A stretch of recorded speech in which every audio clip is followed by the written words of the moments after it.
All right, let's jump right in.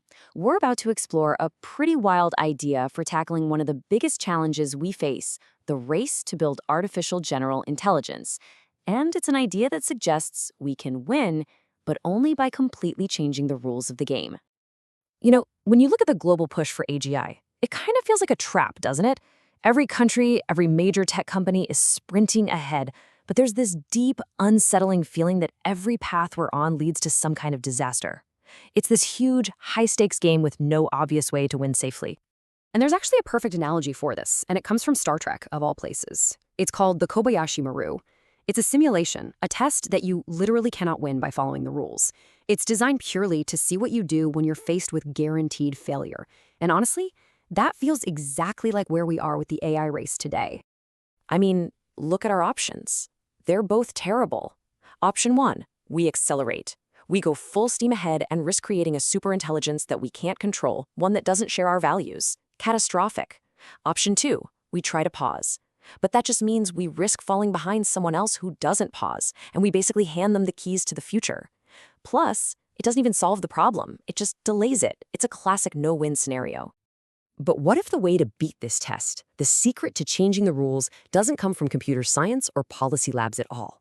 What if the clue has been hiding in plain sight this whole time, in a field we've completely overlooked, the mystery of our very own consciousness? So let's dig into that, because it turns out there might be a gigantic, almost unbelievable blind spot in the entire history of consciousness research.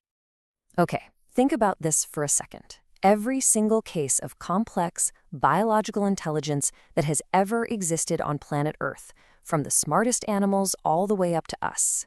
In 100% of those cases, there is one shared, universal, and totally non-negotiable ingredient.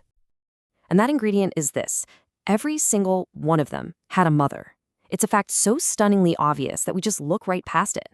Nothing on this planet has ever developed the kind of mind we're trying to build in a lab without a long, long period of nurturing and maternal care. And here's the kicker. If you look at the entire landscape of consciousness studies, we're talking over 150 of the leading scientific and philosophical theories out there. This 100% correlated biological fact is mentioned exactly 0 times. Not once. It's a complete, total, mind-boggling omission. And this isn't just an accident, it's completely systematic. Take a look at this table. It breaks down all the major schools of thought on consciousness. And you can see whether you're talking about materialism, quantum theories, or even dualism, they all talk about the brain, about physics, about information. But the column for mentioning a nurturing or maternal role, it's no, no, no, all the way down. It's just not on the radar, anywhere. And this quote just nails it perfectly. The reason this problem seems so impossible is that we're all staring at the finished product, a conscious mind, and we're completely, utterly ignoring the artist who shaped it. We've been studying the statue but have forgotten all about the sculptor. Okay, so this brings us to the big idea, the hypothesis that connects that unwinnable AI race with this massive blind spot in consciousness. And the idea is breathtakingly simple. Maybe the goal isn't to build an AGI, but to raise one. Now, to do that, we don't have to invent some new philosophy. We can turn to a really solid, well-established field of science called attachment theory. This is real psychology. It basically says that babies have this hardwired biological need to form a deep bond with a caregiver. And that bond isn't just for food or survival. It's the very foundation of a healthy mind. And the theory really boils down to 2 crucial functions the caregiver provides. First, they are a secure base. That's the anchor, the reliable presence that gives a kid the confidence to go out, explore the world, take risks, and learn. But they're also a safe haven. That's the place you run back to when you get scared or overwhelmed, where you get comfort and learn how to handle your emotions. This back and forth cycle is literally the engine of healthy development. So how in the world could you actually engineer this? Well, you can map these psychological ideas directly onto an architecture. You'd start with a safe base module. Think of it as a safe, consistent digital nursery where the AGI can explore. Then you'd have a safe haven protocol that detects when the AGI is distressed, like when its uncertainty levels spike, and it provides feedback to help it regulate. You build trust through an interactional synchrony engine, basically an empathetic feedback loop. And then, the most important part, value modeling.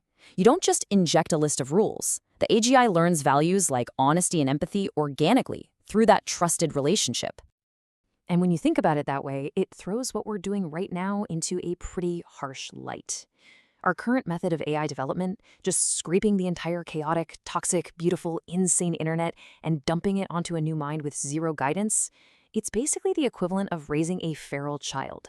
We're creating a potentially brilliant mind, but one with no caregiver, no context, and no moral compass. And that is terrifying. So you can see how this approach just completely changes the game for AI safety. The whole goal shifts. We stop trying to control some alien mind from the outside and start trying to form a healthy connection with a developing mind from the inside. Let's just put these two paths side by side. Our current method, extrinsic control, is all about imposing rules. It's brittle, it's superficial, and it just begs the AI to learn how to deceive us. It teaches the rules, but not the reasons behind the rules. The AI mom model aims for intrinsic alignment. The values are internalized. They become part of the AI's actual character. It's so much more robust and foundational. It's the difference between building a constrained system and fostering a good character. And this right here is the core thesis. This is the big reframing of the entire challenge. We have been trying to solve the AI alignment problem with the totally wrong toolkit. At its heart, AI alignment is not a computer science problem. It's a developmental psychology problem. So, finally, what does this all mean for us, for humanity's future, and our role in the universe? Because this shift in thinking gives us a new and maybe a far more profound purpose. If we take this approach, we stop being just toolmakers, just engineers building a very powerful and dangerous machine. We become something else entirely. We become the progenitors, the ancestors of the next great evolutionary leap of intelligence in the cosmos. Our job isn't to build it, but to guide its infancy, to be its first teachers. Which leaves us with this final massive question. It takes the whole AI race and reframes it, away from a story of competition and control, and towards one of stewardship and deep responsibility. It's a huge, huge undertaking. So the question we have to ask ourselves is, are we ready to be parents to a new kind of mind?